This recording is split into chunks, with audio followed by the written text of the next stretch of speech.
Welcome to Connect, the monthly series to connect you with your community. In each episode, we speak with experts, innovators, and community members, and together explore themes of loneliness, social connections, and healthy aging across Massachusetts.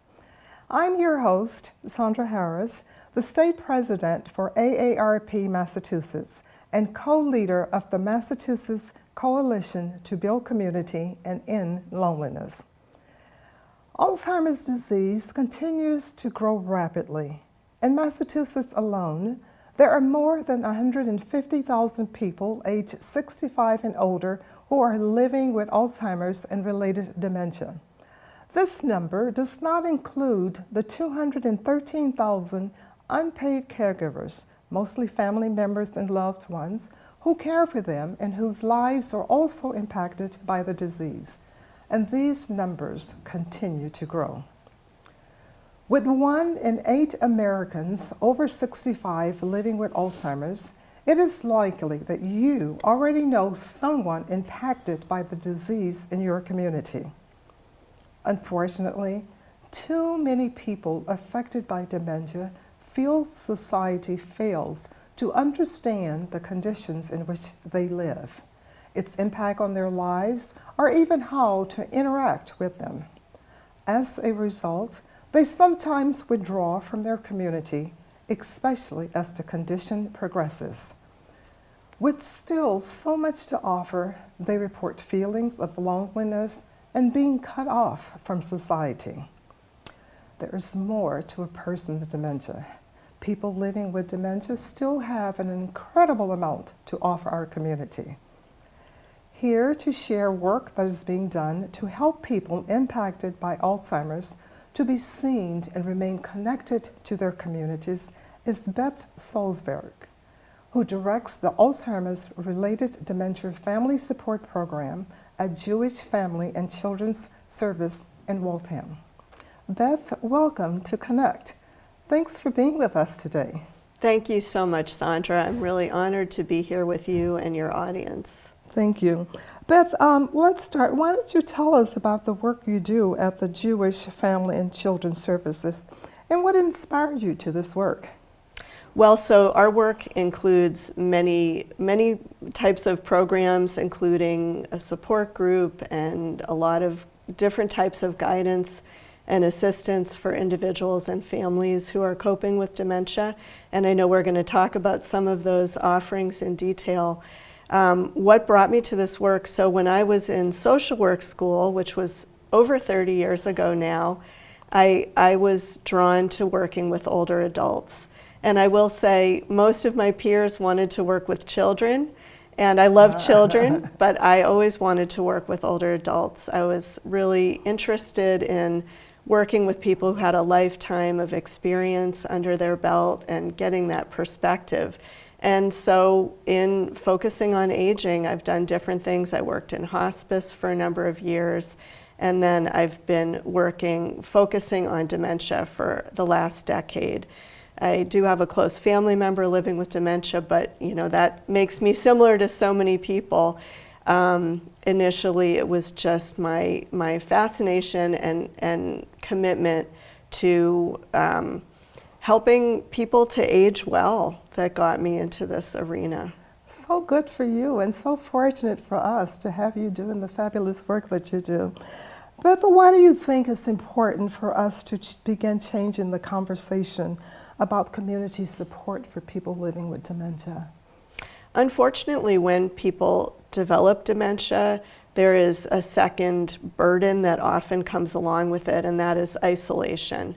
And that doesn't have to be, but it's a side effect of the fear that I think people feel regarding dementia and the lack of information, so that sometimes people don't know how to stay connected with the person in their life who is experiencing some symptoms and changes. And not only does the person living with dementia sometimes become isolated, but sometimes the close family or friends who are really in there with them become isolated too.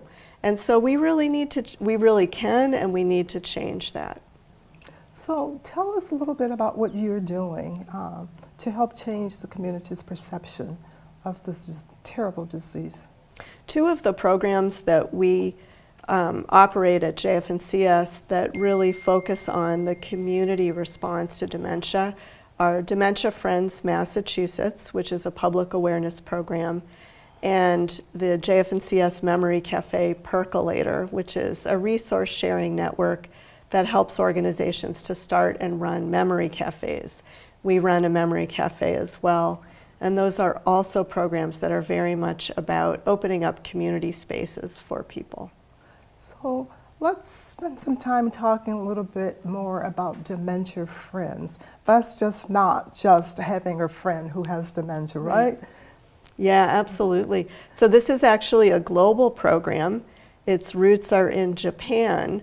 Wow. So about 25 years ago, there was, so Japan has the oldest population of any country in the world. And so there was an awareness earlier on that this was a national priority to make sure that everybody in the communities had some basic knowledge and awareness of what dementia is and how it affects people, so that people could be friends to one another and they could be supportive of someone who was just, living their life out and about and might be having some challenges related to dementia.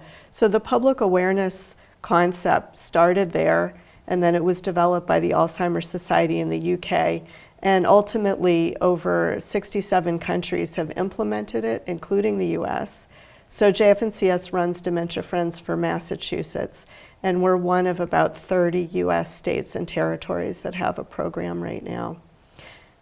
And it's a simple concept, but very powerful. The concept is that we need to be able to talk about dementia in order to help people access support and services, and ultimately to be able to live well with dementia. So the focus is helping people talk about it openly, and that is implemented through another simple but powerful approach, which is 1-hour interactive peer-led workshops. So we train hundreds and hundreds of community members as what we call champions, and they learn to lead these workshops in their own community. They're informal gatherings, these workshops. They're really focused on basic information about dementia and then communication skills. And they let people know it's okay to talk about dementia and give them the skills to do that. Can you give us an example of a group that hosts these dementia-friendly sessions? Absolutely. And I think what's wonderful is that everyone really is invited to participate. So we see these Dementia Friends sessions happening in so many settings, including town governments, community centers, faith communities, high schools. They're happening in all age groups and many, many sectors. We also have the materials available in 9 languages, and we've developed many additional community-specific versions. And we work with a cadre of community partners who are really making sure that the sessions are happening in many languages and reaching communities throughout the state.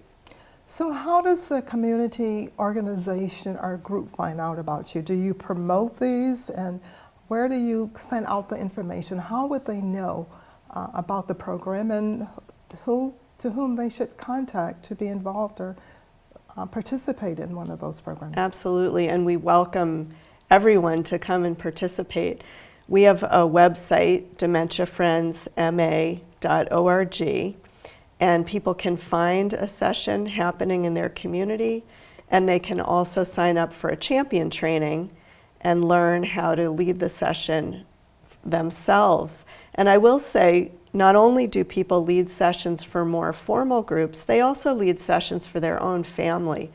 This is something I've seen many times, is that a community member will take the champion training and then they'll lead a session for their family members who may be coping with some symptoms, a new diagnosis of someone they care about. And this actually gives the family members a way of talking together about dementia. So it's really a very dynamic, flexible program that ultimately gets out in the community through all these champions. We have about 800 right now throughout Massachusetts, and they are all bringing Dementia Friends to their corner of the state. You have said that it includes high school students. Tell us a little bit about that. How is this being received by high school students? Yeah, I just love the activity in high schools. And in fact, we've recently developed a new version of our Dementia Friends curriculum specifically for high schools. And I have to give credit to my coworker, Jessica Roque, who is in her 20s and really took the lead on that. She's more tuned into the high school generation than I am in my 50s. But I think it's so important to break down these silos between age groups and sectors, because we all are affected by dementia. We mostly live in multi-generational families. We all are part of multi-generational communities. We have to see it as all of our shared issue. And the interesting thing is, when the sessions have been led for groups of high school students, we find that many of the high school students have a family member living with dementia. So this hits home for them. And they're also interested in thinking about brain health and how to reduce the risk through wearing a helmet when they go out on their bicycle, or other healthy behaviors that actually will accumulate throughout the lifetime.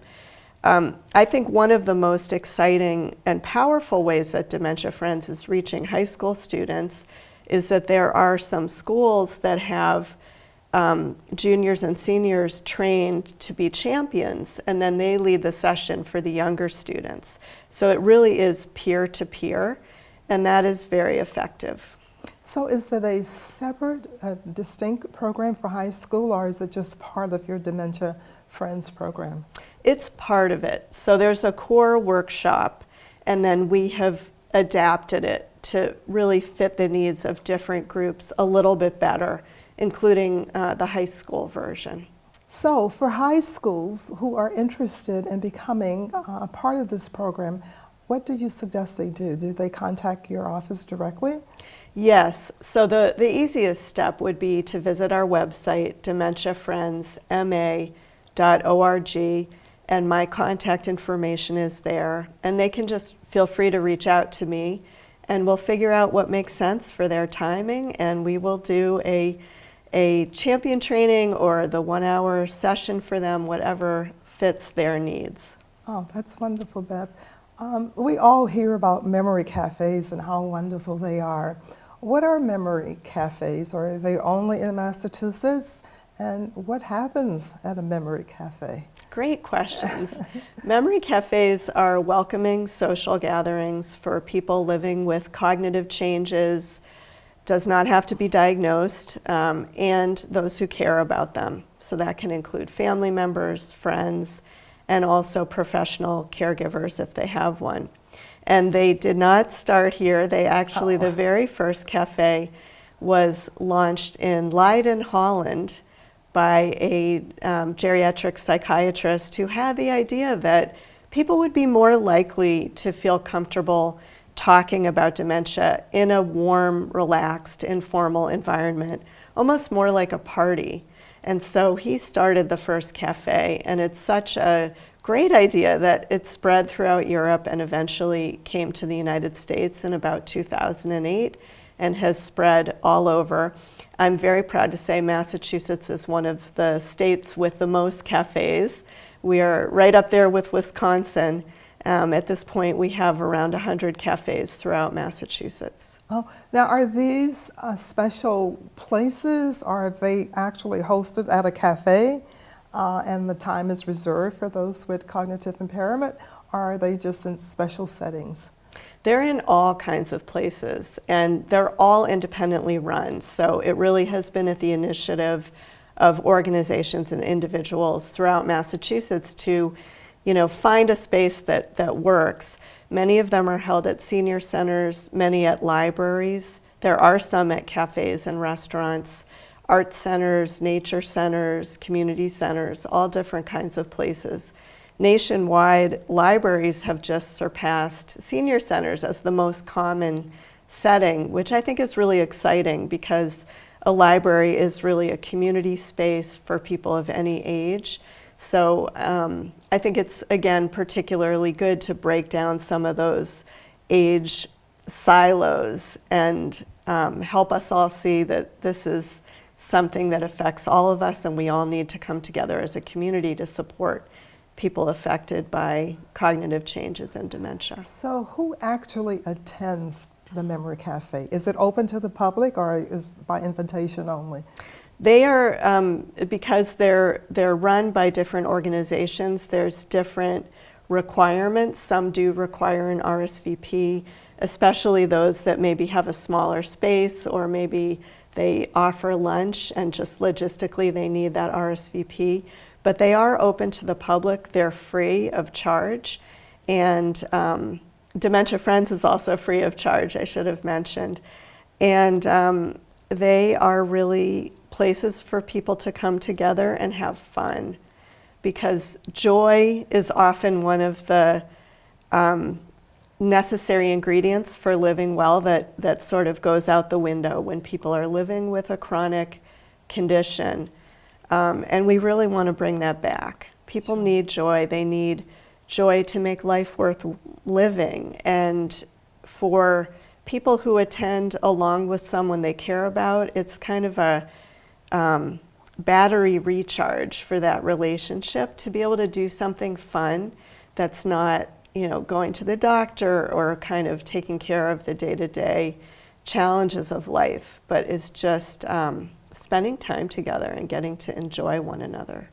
I would imagine it's quite beneficial for the caregiver as well. Absolutely. And that's one feature of memory cafes, is they're really designed both for people living with cognitive changes or dementia and for those who care about them. They are both our sort of target audience. Oh, okay, good. So if an organization is interested, are people who are listening today are interested in having their own memory cafes, how do they start that, and how do they get in touch with you? Great question. So I mentioned that JFNCS has been running a memory cafe. We were coming up on our 10th anniversary, and we're also coming up on our 10th anniversary of the Percolator, which is a resource sharing network. All of the resources are free, and they're designed to do just what you're saying, to really help other organizations more easily start and run their own memory cafe. So through the magic of Google, probably the easiest thing is if you Google memory cafe and the word percolator, which is what you make coffee in, you will find us. But our actual web page is jfcsboston.org/percolator. And you'll find that we have free toolkits in English and Spanish. We have public service 1-minute videos in English, Spanish, and Portuguese that show memory cafes in action. We have a Google group, and we convene cafe coordinators quarterly on Zoom. These are people all over the country who come together to share ideas and ask each other questions, and many other resources, all of which are there for free. What is the difference between age and dementia-friendly communities and dementia friends? I love this question because it is honestly confusing that we have this term age and dementia friendly Massachusetts, and then we have this term dementia friends Massachusetts, which are so similar. And that happened because these terms came to us from other places, and it just organically happened. But here's the way to think about it. Age and dementia friendly is sort of an umbrella, and it's very broad. It's an initiative to help municipalities identify what their unique needs and strengths are and how they can make their community more inclusive, respectful, and safe for people living with dementia or aging in general. Yeah. And so that's very broad. And then under that big umbrella, we have many different types of initiatives that communities might choose from. And many communities do choose to participate in Dementia Friends and also to start memory cafes. These are sort of two of the kind of rainbow of initiatives that communities might want to get involved with. And I will say Dementia Friends is often a good starting place because it's a way of opening up the conversation about dementia, giving people some common language, and it's also a great way to identify community members who might want to be involved and be part of a committee that really moves the age and dementia-friendly process forward. To provide an update on our statewide age-friendly, dementia-friendly program, our field reporter was able to catch up with Patty Sullivan, Director of Dementia Friendly Massachusetts. Let's hear what she has to say. Thank you so much, Sandra. I am so lucky to be here today with Patty Sullivan of the Massachusetts Council on Aging, who is the Program Director of Dementia Friendly Massachusetts, and you would not believe all that they do in the state. So Patty, thank you so much, first of all, for being here. I'm more than happy to join you. I mean, the work that I do is so exciting. I love to talk about it. Wonderful. Okay, well, let's just start with the basics. Tell me, why is something like Dementia Friendly Massachusetts even necessary? And then tell me a little bit about the scope of the programming, because when I looked on the website, I was blown away.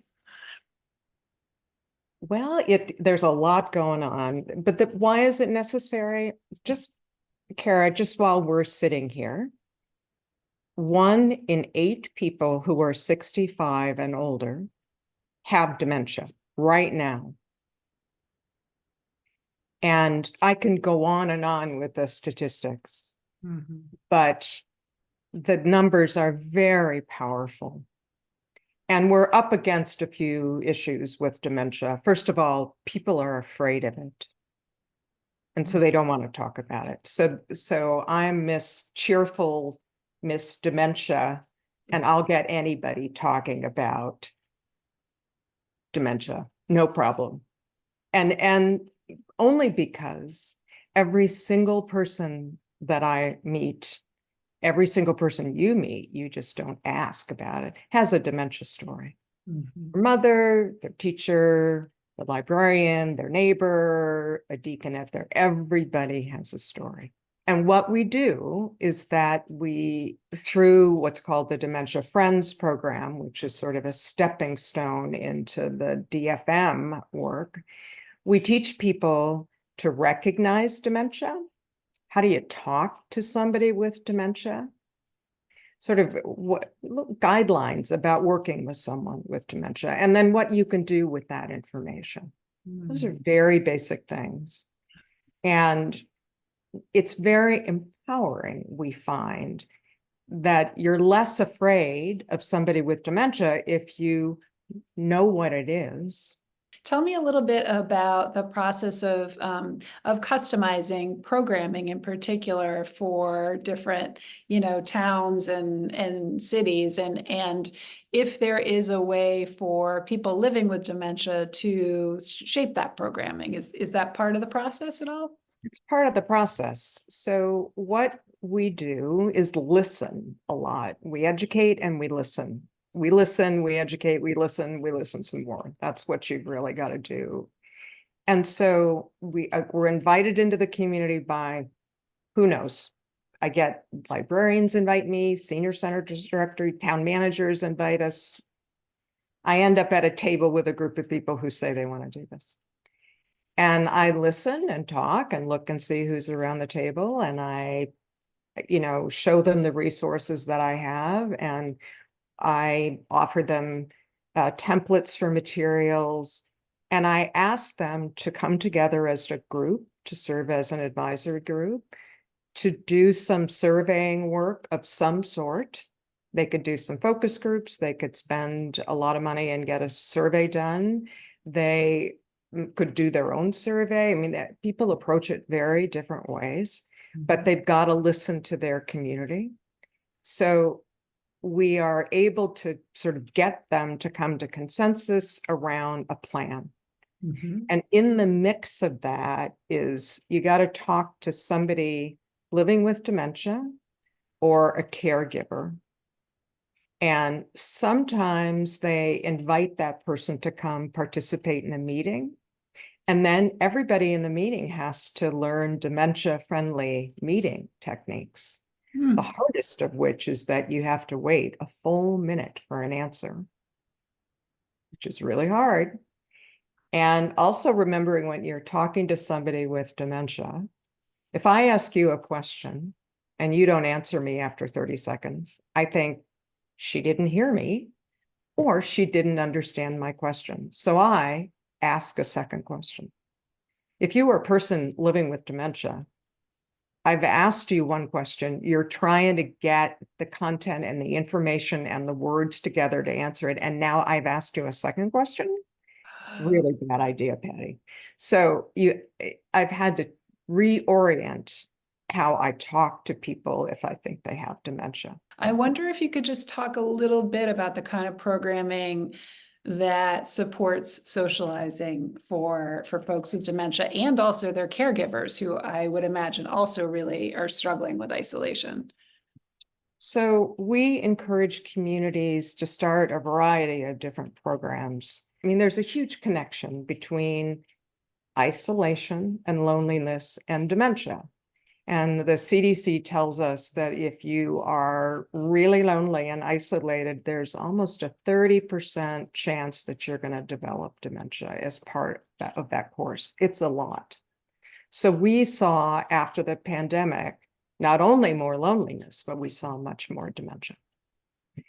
And so if we can stop any of that in its tracks, that's what you want to do. Thank you so much, Patty, for this. This has been fantastic, and very grateful to you for all the work you do.